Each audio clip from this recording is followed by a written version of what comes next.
इस वीडियो में प्रस्तुत सभी जानकारी धार्मिक ग्रंथों, पौराणिक कथाओं और ऐतिहासिक स्रोतों पर आधारित है। इसका उद्देश्य केवल धार्मिक, सांस्कृतिक और ऐतिहासिक ज्ञान का प्रसार करना है। हम किसी भी प्रकार के धार्मिक विवाद या मान्यता के पक्षधर नहीं हैं। सोमनाथ मंदिर को भारत के पश्चिमी तट पर गुजरात के सौराष्ट्र क्षेत्र में स्थित माना जाता है। इसे शिव के 12 ज्योतिर्लिंग में प्रथम और सर्वोपरि कहा गया है। यहाँ भगवान शिव को सोमेश्वर कहते हैं, अर्थात चंद्रदेव के स्वामी के रूप में पूजित किया जाता है। पौराणिक कथा के अनुसार चंद्रदेव को अपने ससुर दक्ष प्रजापति का श्राप मिलने पर अपने तेज का नाश हो गया था। उन्होंने यहाँ प्रभास क्षेत्र में कठोर तप किया और शिव की आराधना की। शिव इस तप से प्रसन्न हुए और चंद्रदेव को श्राप से मुक्ति प्रदान की। उसी अवसर पर शिव स्वयं ज्योतिर्लिंग के रूप में प्रकट हुए और चंद्रदेव को वरदान दिया कि वह फिर से अपनी पूर्ण चांदनी प्राप्त कर लेंगे। इस पावन स्थान का नाम सोमनाथ पड़ा, जिसका शाब्दिक अर्थ है चंद्रमा के स्वामी शिव। पौराणिक कथाओं में यह भी वर्णित है कि रावण ने भी यहाँ तप करके दिव्य शक्तियाँ प्राप्त की थी। सुनहरे युग में कहा जाता है कि पहले यह मंदिर चंद्रदेव ने सोने का बनवाया, बाद में रावण ने चांदी से, भगवान कृष्ण ने चंदन की लकड़ी से और गुजरात के राजा भीमदेव ने पत्थर से यहाँ पुनर्निर्माण कराया। महाभारत और श्रीमद् भागवत पुराण में भी सोमनाथ का उल्लेख मिलता है तथा स्कंद पुराण और ऋग्वेद में इसकी महिमा गाई गई है। इतिहास में सोमनाथ मंदिर को कई बार आक्रमणों में लूटा और विध्वंसित किया गया। सबसे पहले वर्ष 1025 से 26 ईस्वी में अफगान आक्रमणकारी महमूद गजनी ने इसे भारी लूट खसोट के बाद तोड़ दिया था। कहा जाता है कि उस समय मंदिर इतना समृद्ध था कि इसमें सैकड़ों नर्तकियां और अन्य सेवक काम करते थे। इसके बाद भी कई बार मुस्लिम शासकों ने इस मंदिर को नष्ट किया। उदाहरण स्वरूप 1297 ईस्वी में अलाउद्दीन खिलजी की सेनाओं ने, 1394 में किसी तुर्क हमलावर ने और 1706 में औरंगजेब ने भी मंदिर को ध्वस्त किया। इन आक्रमणों के बाद भी हिंदुओं की पुनर्निर्माण की भावना सर्वदा जीवित रही और हर बार मंदिर को नए सिरे से खड़ा किया गया। 1025 ईस्वी महमूद गजनी ने सोमनाथ मंदिर पर आक्रमण किया और इसे विध्वंस कर दिया। 1297 ईस्वी अलाउद्दीन खिलजी के सेनापति अलाउद्दीन खान ने एक बार फिर मंदिर को तोड़ा। 1394 ईस्वी तुर्क आक्रमणकारियों ने मंदिर पर हमला किया और नुकसान पहुंचाया। 1706 ईस्वी मुगल बादशाह औरंगजेब के शासन में अंतिम बार सोमनाथ मंदिर को ध्वस्त किया गया। 1951 ईस्वी भारत स्वतंत्र होने के बाद सर्वप्रथम गृह मंत्री सरदार वल्लभ भाई पटेल के नेतृत्व में मंदिर का पुनर्निर्माण किया गया। स्वाधीनता के बाद पतंजलि के प्रतीक बना सोमनाथ मंदिर फिर से खड़ा हुआ, जिसकी नींव सरदार पटेल ने 12 नवंबर 1947 को रखी और तत्कालीन राष्ट्रपति डॉ. राजेंद्र प्रसाद ने 11 मई 1951 को मंदिर का प्राण प्रतिष्ठा समारोह संपन्न किया। वर्तमान में यह मंदिर चतुर्भुजाक्षर शैली में निर्मित है और इसका पुनर्निर्माण शिल्पकार भीमनाथ और पुजारी निवास भाई सारस्वत के अथक प्रयासों का परिणाम है। चित्र में सोमनाथ मंदिर का समुद्र तट के किनारे विस्तृत दृश्य दिख रहा है। यह मंदिर चतुर्भुजाक्षर शैली में बनाया गया है।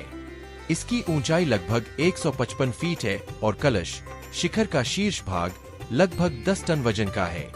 मंदिर की बनावट में लाल बलुआ पत्थर का उपयोग हुआ है, जो बाहरी हवाओं और समुद्र की खारे पानी से भी सुरक्षित है। मंदिर के गर्भगृह में विशाल काले रंग का शिवलिंग प्रतिष्ठित है, जिसके चारों ओर मंत्रों और अलंकरणों के चित्र उकेरे गए हैं।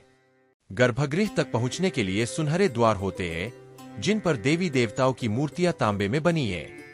मंदिर का मुख्य प्रांगण, सभा मंडप और नृत्य मंडप अत्यंत भव्य है। बाहर विस्तृत परिसर है, जिसमें श्री कपर्दी विनायक और श्री हनुमान के छोटे मंदिर बने हुए हैं। मंदिर के ठीक सामने अरब सागर की लहरें आती है और आसपास की तटवर्ती हवा यहाँ की आध्यात्मिक शांति को और गहरा करती है। मुख्य स्तंभों और दीवारों पर जटिल नक्काशी की गई है, जो इस मंदिर की कला कौशल को दर्शाती है। कहा जाता है कि मंदिर से समुद्र की ओर 1000 किलोमीटर तक कोई भूमि नहीं है, जिससे यहाँ का समुद्री वातावरण बहुत ही अनूठा लगता है। कुल मिलाकर सोमनाथ मंदिर का वैभवपूर्ण निर्माण और समुद्र के किनारे की चौखट इसे विशेष बनाती है। लोक मान्यता है कि सोमनाथ मंदिर के पुराने शिवलिंग लोहे का बना हुआ था और इसे छत पर लगे एक बड़े चुंबकीय पत्थर मैग्नेटाइट की शक्ति से हवा में तैराया जाता था। इसके कारण मंदिर में हमेशा शिवलिंग तैरता सा नजर आता था।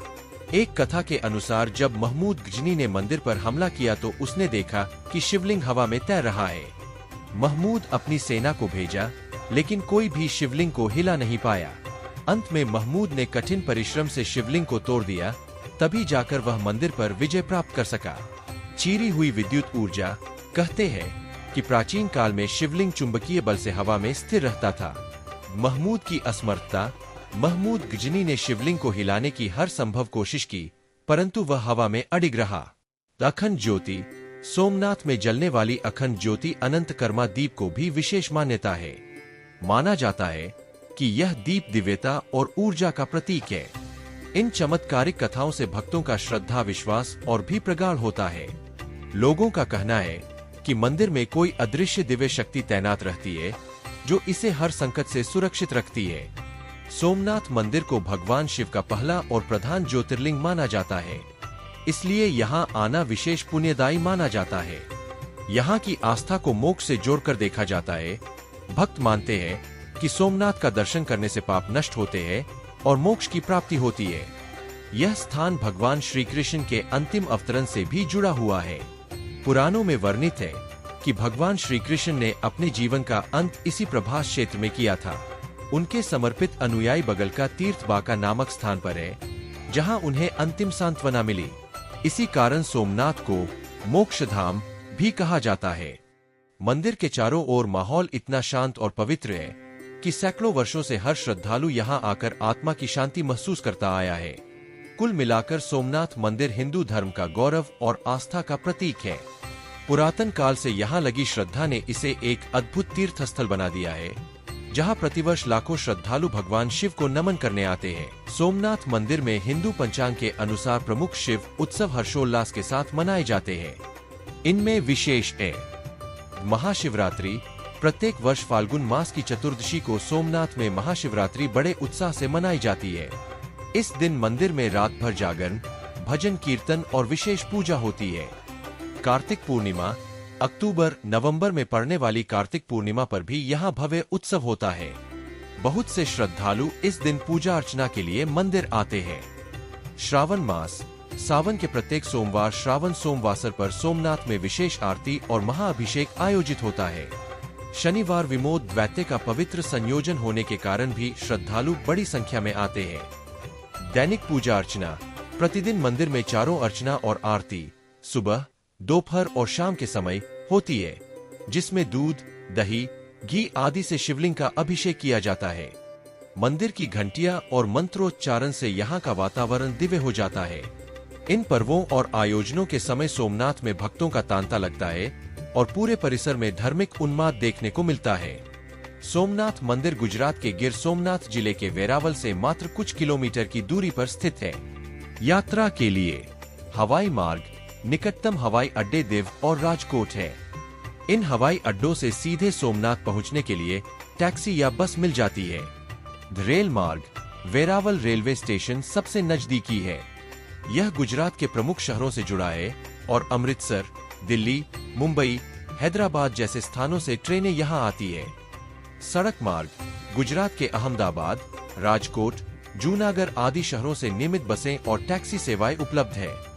रोड के द्वारा यात्रा करने पर समुन्दर तट के मनोरम दृश्य मिलते हैं।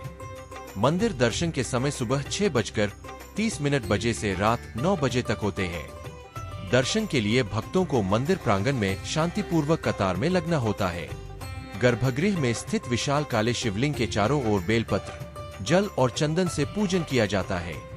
यहाँ पहुंचकर भक्त शिवजी के चरणों में दीप दान करते हैं और उनके प्रति अपना समर्पण प्रकट करते हैं। सोमनाथ सिर्फ एक ऐतिहासिक मंदिर नहीं है, यह आस्था की आवाज, विश्वास की प्रतिज्ञा है। जब श्रद्धालु यहाँ आते हैं तो उन्हें ऐसा लगता है जैसे शिव की अजय शक्ति उनके अंदर भी जाग रही हो। सोमनाथ सिर्फ मंदिर नहीं है, यह आस्था की आवाज है। ऐसा कहते हुए हर भक्त के मन में गहरी श्रद्धा उमड़ती है। यहाँ आकर लोग अपने मन की सारी शिकायतें भगवान शिव के सम्मुख रख देते हैं और आश्वासन पाते हैं कि उनकी सारी पीड़ियां संपूर्ण समर्पण के साथ खुशहाल होंगी। मंदिर में होने वाले भक्ति संगीत, आरती और कीर्तन सभी को एक कर देने वाले अनुभव से भर देते हैं। बरगद के पेड़ की छांव में बैठकर वहां की महिमा सुनने वाला भी शोक और अंधेरा भूलकर आत्मिक शांति का अनुभव करता है। सोमनाथ में प्रार्थना करने से लगेगा मानो भाग्य बदलने वाला वरदान मिल गया हो। यही वजह है कि यहाँ का प्रत्येक शब्द, हर मंत्र चापलूसी भक्तों को नई प्रेरणा देती है। सोमनाथ जी के स्मरण में निम्न प्रसिद्ध मंत्र श्लोक विशेष प्रभावी है। नमः शिवाय अर्थ, मैं भगवान शिव को नमस्कार करता हूँ। यह पंचाक्षर मंत्र भगवान शिव को समर्पित सर्वाधिक लोकप्रिय मंत्र है। सदाशिवाय नमः अर्थ, मैं सदाशिव, शाश्वत शुभ एवं परोपकारी शिव को प्रणाम करता हूँ।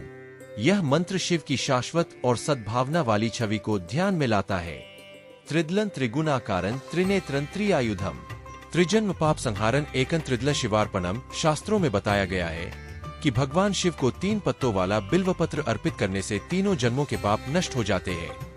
इन मंत्रों और श्लोकों का उच्चारण करते समय भक्त भगवान शिव में अपनी भक्ति व्यक्त करते हैं।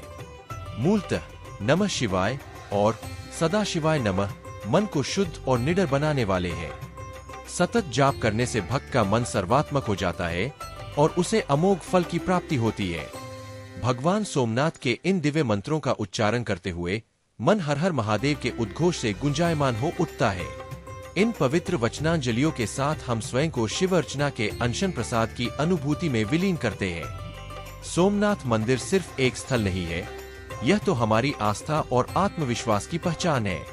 इस प्रकार सोमनाथ ज्योतिर्लिंग की कथा, उसके इतिहास, वास्तुशिल्प, चमत्कार, महत्व और भक्ति मंत्र सब मिलकर भक्त के मन में शिव भक्ति की गहरी समर्पित धारा बहा देते हैं। सोमनाथ को देखना, सुनना और महसूस करना हर हिंदू के लिए एक दिव्य अनुभव है, जो पाप मिटाकर मन को निर्मल करता है। स्रोत: उपरोक्त जानकारी विभिन्न विश्वसनीय ग्रंथों और आधिकारिक वेबसाइटों के कथनों पर आधारित है।